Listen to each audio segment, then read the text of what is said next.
All right, we're here with Grandpa. He's going to tell us about him.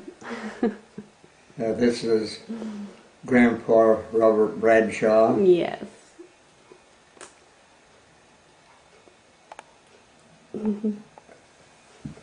Let's see, Grandma called me Sir Robert because I was such a royal pain in the butt. But I was born in Wellsville on February the 25th, 1917 on a cold and rainy night. 5 pounds. They didn't expect me to make it, but I fooled them. And I grew up in Wellsville. We were sharecroppers on an 80-acre farm, raised sugar beets and alfalfa. We had a herd of cows and pigs and a team of horses, a regular farm scene, and we had a lot of fun in those days. We didn't have television or much recreation, so we had a radio, and most of your recreation was listening to the radio. But on balmy summer nights, not having much to do, most of the kids in town would gather on the town square, and we'd sit around the circle telling jokes and singing songs and having a great time. Sometimes we'd get in a little smooching, but that didn't happen very often.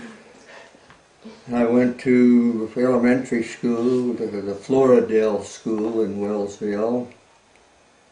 Had some great teachers. There were 52 kids in our first grade class, and we stayed together clear through high school. As far as I know right now, there's only about 4 of us left. Then I went to the Wellsville Junior High and was pretty good at basketball, so I was captain of the basketball team in the 9th grade for the junior high. And during that period, I had 2 brothers that died. Philip died in 1929 with spinal meningitis, and Paul died in 31 with a ruptured appendix. Then I went to high school, and in those days there was a railroad that traveled from Ogden to Preston called the Utah-Idaho Central, and that's how we got from Wellsville up to Hiram to South Cache High School.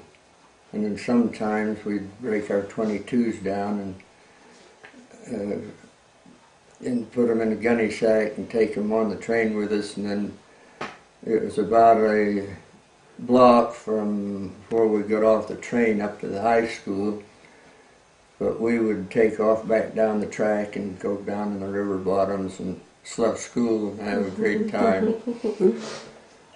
And I also played basketball in high school for 3 years, made the main team. Senior year I was captain of the high school basketball team.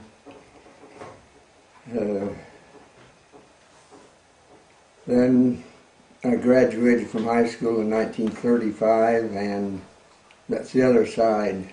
This side? How do you close them? Oh, there we go. There we go. I graduated from high school in 1935. I didn't think much about going to college, but my father encouraged me to go.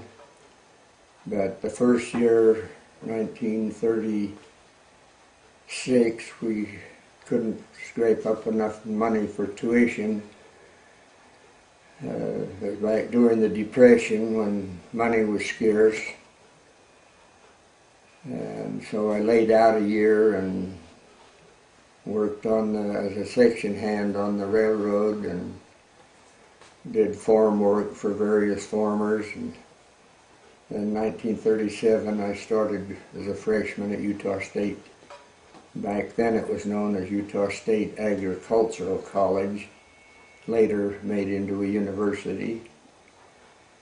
I had two aspirations. One was to learn radio and television. The television research was just starting then. So I took classes in that, and then I also had aspirations of becoming a mortician. So I took all the physiology and biology and science classes that I could. But after all that, you had to go to San Francisco to a mortuary school, and still during the Depression we couldn't find enough money to send me, so I took out a teaching certificate and became a school teacher. And our first job, while I was at Utah State, a bunch of boys and myself were living in a basement apartment of Isla's folks, and that's where I met my wife. And one day I was popping some popcorn in a big pan, and I set it out on the ledge of the window to cool, and I saw a hand reach around the corner and grab something. And I looked out, and there's this cute little 16-year-old girl stealing my popcorn, and I think she was doing it on purpose to get my attention. But anyway, I flirted with her, and we finally got together, and I asked her to go to dances and various social activities, and a couple of years later we were married.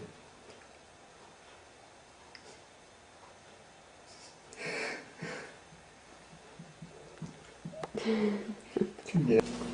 After we were married, I finished my last year at college, and I couldn't find a job in Cache Valley, but I signed a contract down in Orderville. So in September of that year, we loaded our little utility trailer and took our old 1935 Plymouth and headed 400 miles down the road to Orderville. And I taught school in the high school there. Was the basketball coach and social science teacher. And then Isla, being only 18 and homesick for her mama, she wanted to move back to Cache Valley. But the next year we couldn't find anything, but we did get up closer. We went to Castledale in Emery County. We had a good time there for a year. Made some good friends. They took us out deer hunting or pheasant hunting, and showed us the coal mines and Joe's Valley, and then while we were, no, it was the year before the war started, 1941. While we was in Orderville, December of that year. But in Castledale, we stayed there a year, and then the next year, we still tried to get back to Cache Valley, but couldn't, so we signed a contract in Randolph over Rich County, the coldest place this side of hell. I mean, it was cold. It was cold. The corn froze in July, and we had two little not little, but babies, Don Allen and Lynn, were still in diapers, and we rented an old apartment that was heated with coal stoves, and in the wintertime it got so cold when she hung the diapers out on the line, they froze stiff, and we had to bring them in to thaw them out in lines in the kitchen. And it was really crowded, but we had a good time there too. We were friends with the superintendent and his wife, and they tended our kids several times while we went someplace. And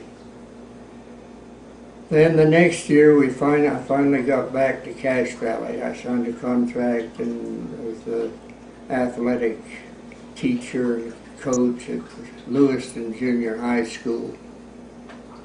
So in the meantime, during those summer times, we came back to Wellsville and lived in my grandmother's house.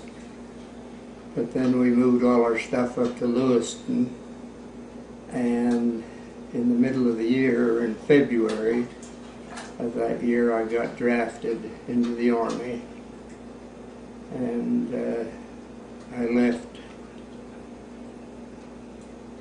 the latter part of February. I was 27 years old and had 2 children, and they still drafted me.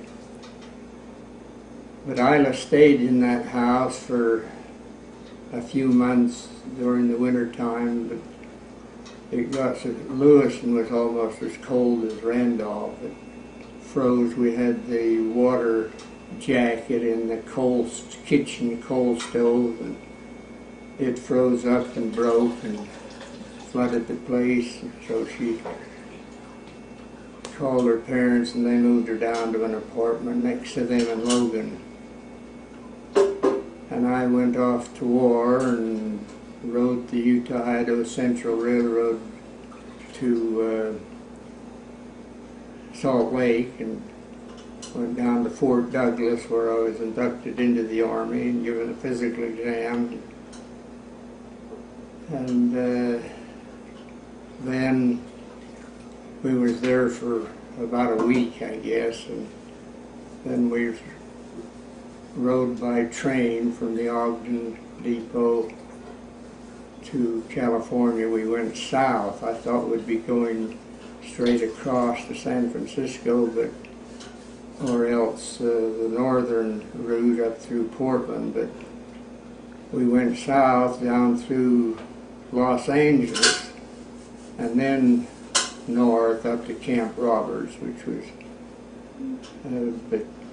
halfway between San Francisco and Los Angeles. The closest little town was Paso Robles.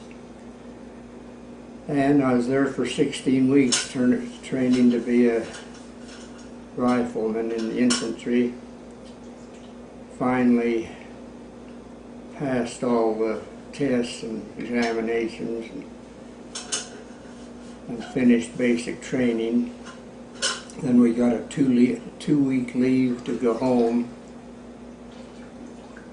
But while we were at Camp Roberts, that was one of the episodes where I had a close call. We were shooting mortars up at a tank on a hill, and after the exercise we were supposed to go up and gather up all the empty shells, but warned not to touch the ones that hadn't exploded. But some idiot always doesn't listen to instructions, and somebody brought one down and threw it in this big barrel where we were to put the scrap metal, and it exploded. It barely missed me. A couple of guys got killed. It was only about 6 feet away. They said they lose 10% of men just in training. But anyway, after that I came home on the train again, and Isla met me at Ogden Station. We went to Logan, and I was there for 2 weeks in that house next to her folks on 4th North, which isn't there anymore. And after 2 weeks, I again had to go back, took the train, took the Utah-Idaho Central trolley car to Ogden, and there got the Union Pacific train, and again we went south down through Los Angeles and up clear to Richmond, which was just across the bay from San Francisco. And there we got oriented and instructed about boarding a troop ship, and so we traveled from Richmond on a ferry boat over to the pier in San Francisco and boarded the troop ship called the New Kent, but it didn't pull out for a couple of days. We lived on the ship, and the night before we left they fed us a goulash meal of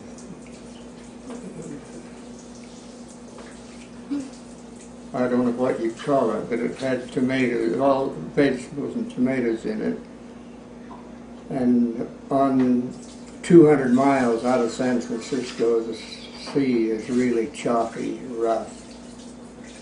And there was about 1,600 of us on that ship, and we had bunks that were 5 high. I was in the middle bunk, and during the night, everybody got sick, seasick, and that stuff that we'd eaten that night, it was gross. It stunk, smelled. The guys up on the top bunk would throw up in their helmets, and then the ship rolling would tip the helmets over, and it would all run down on us in the middle and on the bottom, and it was really gross. But finally, about 300 miles out, the sea got calm, and it took us several days to clean up the mess. And then we zigzagged for 31 days across the Pacific, trying to avoid enemy submarines. They reported that they had spotted some, but we didn't have any incident. And we're told we were headed for our final training before the invasion of Japan.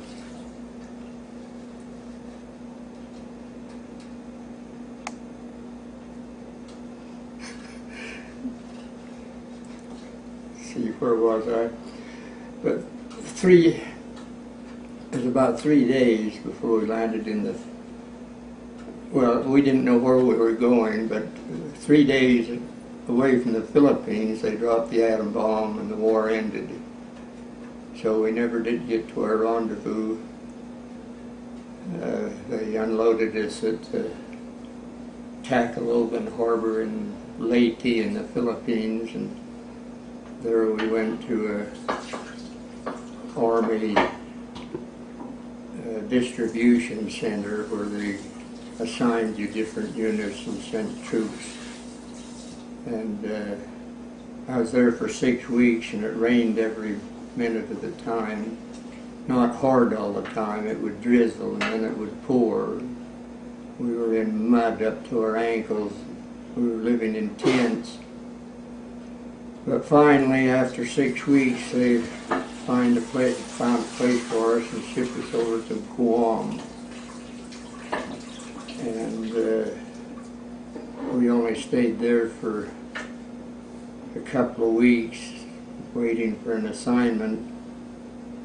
And finally, they sent us over to Tinian, which is a place from where they flew the atom bomb from. Big air base there,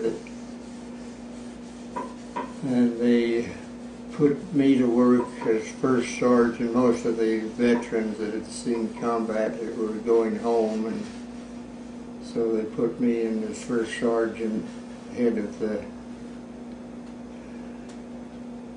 I guess it was a platoon of about 18 men. I was the only one that knew how to run a typewriter and hadn't had an education. So, and we inventoried the big warehouses on Tinian where they were stockpiling materials for the invasion of Japan.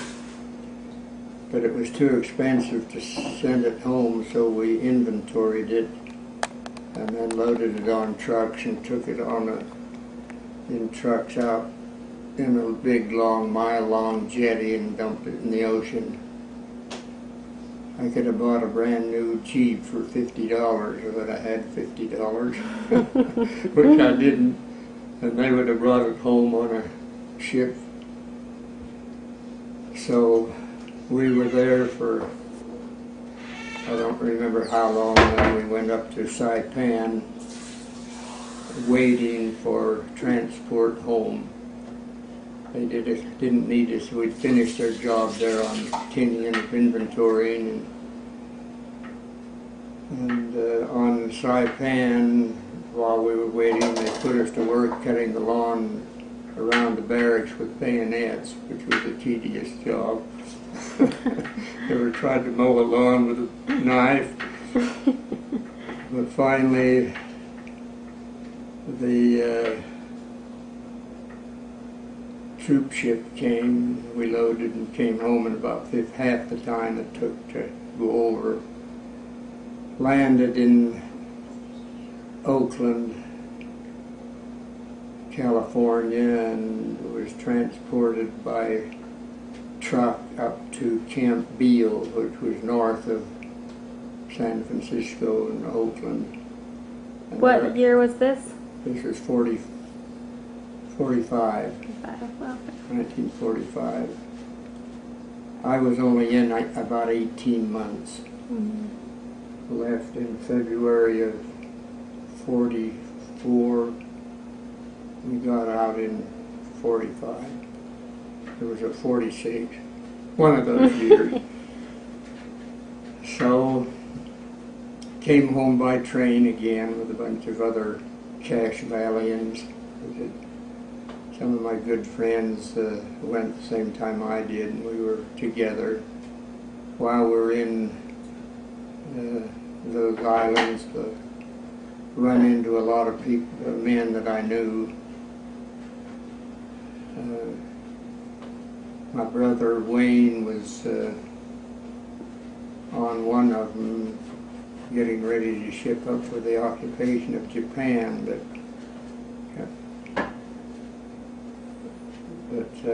he was in a different outfit, so eventually, after being discharged at Camp Beale, we came home, and I started back to school that fall. I think I got out in September. Went back to Utah State and worked on my master's degree under the GI Bill.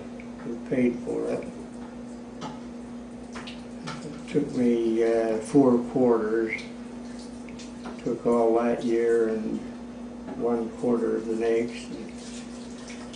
Then I got a job teaching school up at North Cache in Richmond. And I had trained to be a school counselor, but counseling was just a new idea and just starting. Nobody understood it, and a lot of the other teachers were jealous that I had an office and only saw one student at a time, and I didn't like it, so I quit that and went into English. I had a minor in English, and so I taught English and typewriting and biology and psychology and anything that they had left over that nobody else wanted. Wow. So I was there for about 3 years, and then I had an altercation with the assistant superintendent. He wanted me to do it his way, and in my opinion, his way wasn't the right way, so one day I got angry at him and told him where to stuff it. It was a big mistake because he fired me. I went to Ogden, and they didn't have any secondary jobs available at the time, but T.O. Smith, the superintendent, who Don Allen had met over in Scotland, so we were pretty good friends when I went to see him because he knew Don Allen. But he said if it had taken elementary job, then maybe he could get me back in. So he gave me a 6th grade up to Taylor School. And I liked the elementary so much better that I stayed with it for the next 20 years. I taught school for 31 years, and then my brother Donald owned the Millstream Motel, and he wanted to retire. He didn't have any heirs to leave it to, and I'd worked for him at the motel, and he pretty well knew the routine, so I quit teaching school and bought the motel, or he practically gave it to us. What year was that, Grandpa? It was about 70, let's see, I commuted from Smithfield for 12 years down here, and I can't remember, but after, it was during that period that, let's see, we moved down here in 69, or 67, to Pleasant View from Smithfield. I can't remember what year that was. But anyway, we were there for 7.5 years, and got the Camar brothers paid off, who Don still owed some money for the original cost of the motel. So then we owned it in the family, and after we got it paid off, we decided we didn't want to do it anymore, and we sold it to Margot and Jack. And while we was gone from Pleasant View, those 8 years, we rented our place to several people. So when we were through there, we had a place to come back to. So that's about, let's see,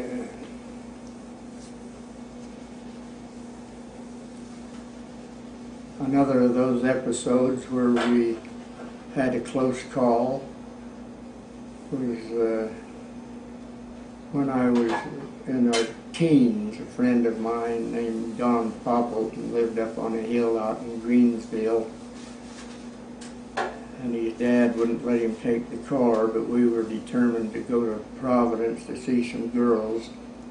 So after his folks had gone to bed and we thought they were asleep, we sneaked up to their garage and pushed the car out of the garage down the hill to the highway, and went to Providence and had our fun, and on our way back we ran out of gas.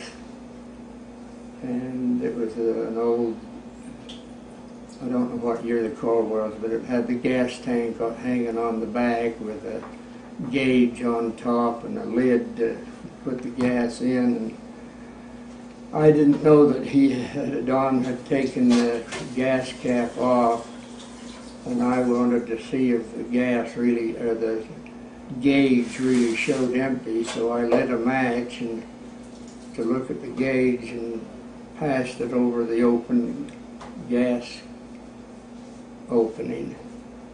And that was a catastrophe waiting to happen, but luckily it didn't explode.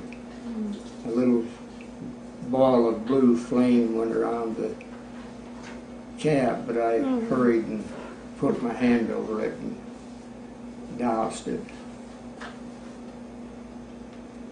Another time over on Leyte in the Philippines, I was working as the athletic and recreation director of our company, and we had an office, and in it was a bunch of native Filipino girls that worked as clerks.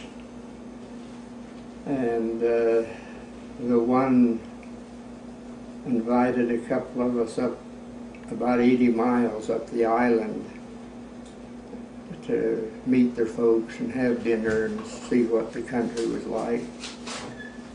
So we did that, and on the way back, it started to rain.